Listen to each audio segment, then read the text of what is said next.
யோவான் எழுதிய நற்செய்தி அதிகாரம் 8 இறை வசனங்கள் 21 முதல் 30 முடிய. இயேசு மீண்டும் அவர்களிடம், நான் போனபின் நீங்கள் என்னை தேடுவீர்கள். நான் போகும் இடத்திற்கு உங்களால் வர இயலாது.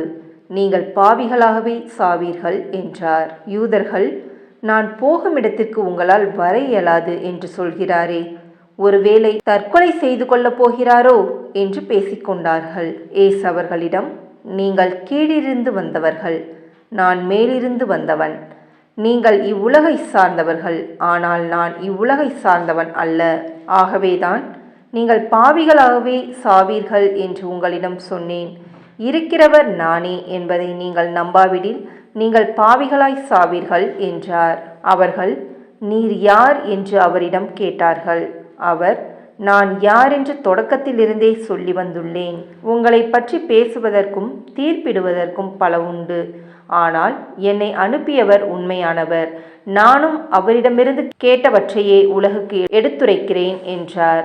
தந்தையை பற்றியே அவர் பேசினார் என்பதை அவர்கள் உணர்ந்து கொள்ளவில்லை.